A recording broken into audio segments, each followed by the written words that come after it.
Hola, bienvenidos de nuevo. Soy el doctor Carlos Waldo, soy especialista en medicina interna y este es mi canal Enseñando Medicina Interna. El día de hoy toca subir un video acerca de actualidades en la medicina donde reviso algún artículo o guías recientes o que se hayan modificado. Trato de hacer un resumen lo mejor que sea posible para presentarles a ustedes los resultados y dejarles las conclusiones a su mejor consideración. El día de hoy me encontré con un artículo que está bastante interesante acerca del riesgo de los antibióticos para el desarrollo de Clostridium difficile, de la infección por Clostridium. Es decir, se analizaron diferentes antibióticos que se utilizan en la comunidad y qué tanto es el riesgo de algunos antibióticos a comparación de otros para desarrollar esta infección. Obviamente ya existen artículos al respecto, ya existe información al respecto.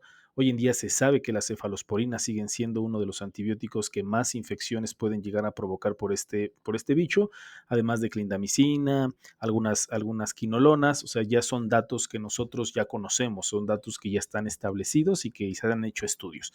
Sin embargo, este artículo me pareció interesante por la cantidad de pacientes que se analizaron. Quizá no es el mejor artículo porque es un estudio retrospectivo, pero vamos a ver qué nos dice el estudio.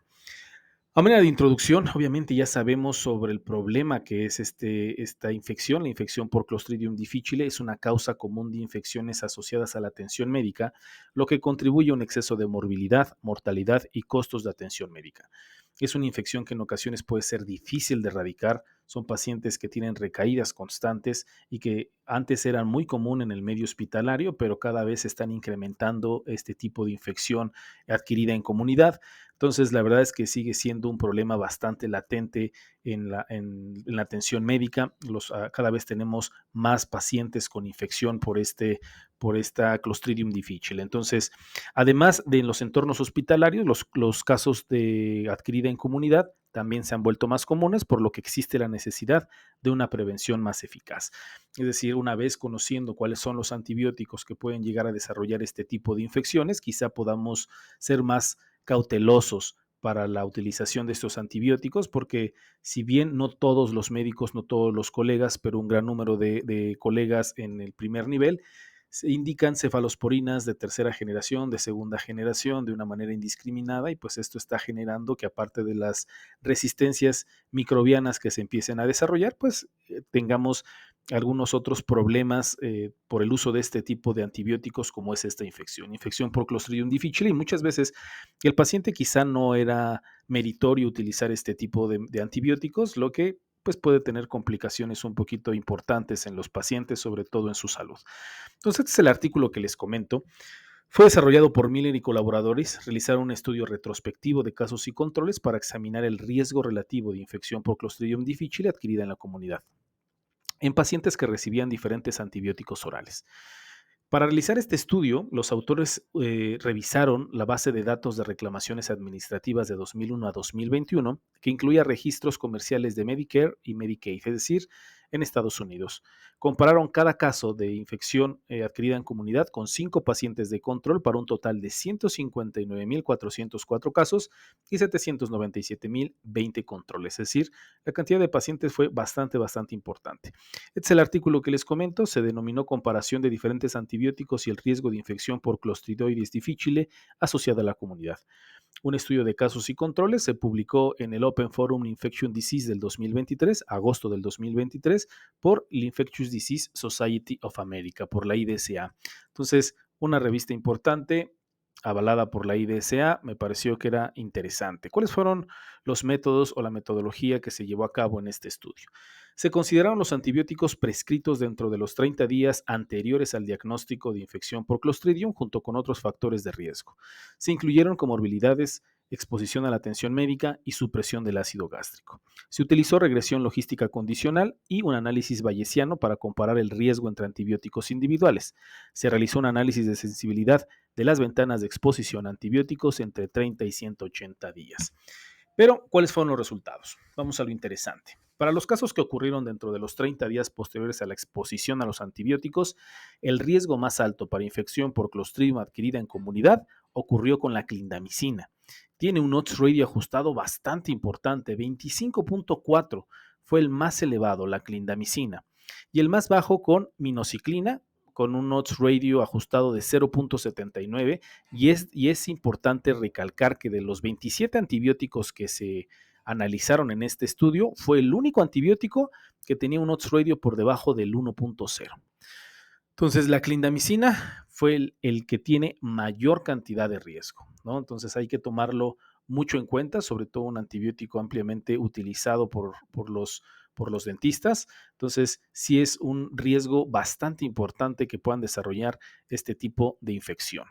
De otros antibióticos que también tienen un riesgo que no es tan alto como clindamicina, pero no es nada despreciable, son los siguientes. Cefixima con un odds ratio de 12, Cefdinir con un riesgo de 11, Cefuroxima con un riesgo de 9.6, Cefpodoxima de 9.2, amoxicilina con ácido clavulánico o clavulanato con 8.5 y ciprofloxacino con 6.8. La gran mayoría cefalosporinas, ¿no?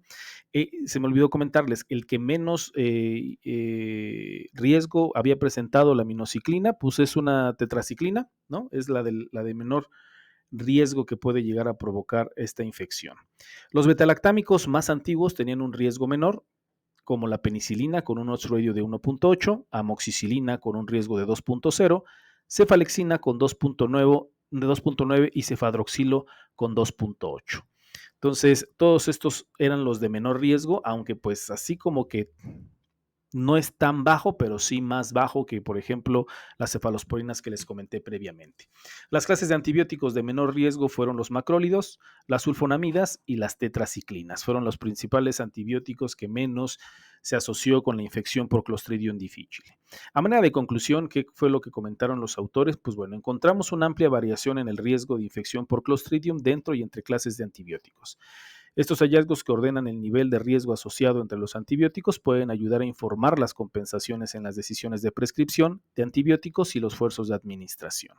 A manera de opinión personal, la verdad es que hay algo que sí tengo que dejar claro y de hecho los autores lo comentan dentro del estudio, que reconocen que este estudio tiene múltiples limitaciones, entre ellas las que les había comentado, pues obviamente es un estudio retrospectivo con todas las limitaciones que este tipo de investigaciones tienen, pero además de que pues solamente se incluyeron el uso de datos de reclamaciones administrativas para identificar este tipo de infección adquirida en comunidad por Clostridium y datos de reclamaciones de pacientes ambulatorios para identificar la exposición a antibióticos y la falta de información sobre el uso de antibióticos en pacientes hospitalizados.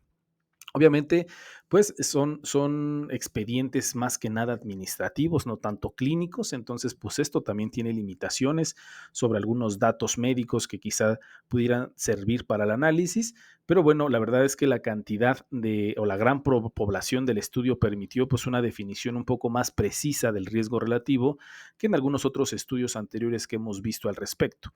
Lo que no lo que no solo muestra una amplia variación entre los antibióticos betalactámicos, sino también indica que un riesgo asociado con los antibióticos como las fluoroquinolonas, que se sitúan entre las cefalosporinas más antiguas y las más nuevas. Entonces, la verdad es que no encontramos algo nuevo, algo relevante. Son antibióticos que ya estaban bien en la mira sobre que pueden provocar este tipo de infecciones. Cefalosporinas, clindamicina, algunas quinolonas. Entonces, viene como a reafirmar lo que nosotros ya sabíamos. Sabemos ya que este tipo de antibióticos pueden generar este tipo de problemas.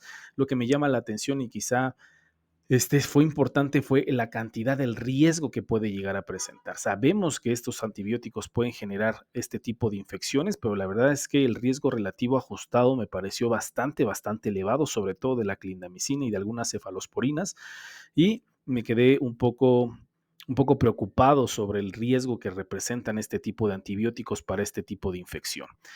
Entonces, a manera de conclusión, hay que tener mucho cuidado cómo prescribimos los antibióticos, en quiénes lo prescribimos, dosis, tiempo, enfermedad, si realmente necesita el paciente un antibiótico. Hoy en día hay que ser muy juicioso en este tipo de prescripciones. Si no es necesario utilizar este tipo de antibióticos, si no está bien documentada una infección que amerite la utilización de cefalosporinas, de clindamicina, quizá tengamos que pensarlo dos veces antes de iniciarlo. Y pues bueno, eso sería todo. La verdad es que me pareció interesante, a pesar de todas las limitaciones que los propios autores comentan que tiene su estudio, me pareció que es un estudio bastante interesante, sobre todo por la comparación entre los diferentes antibióticos. Y pues eso sería todo. Muchísimas gracias. Antes de terminar el video, me gustaría agradecerles a todos los seguidores. Ya pasamos los 1000 seguidores en este canal. Les doy muchísimas gracias por el seguimiento, por los comentarios, por los likes que me han dejado en el transcurso de este año y espero que siga siendo de su agrado este canal. Seguiré subiendo videos mientras haya tiempo, mientras tenga la disponibilidad de hacer este tipo de videos y espero que sea de su agrado. Que tengan un bonito día y que tengan una excelente, excelente semana.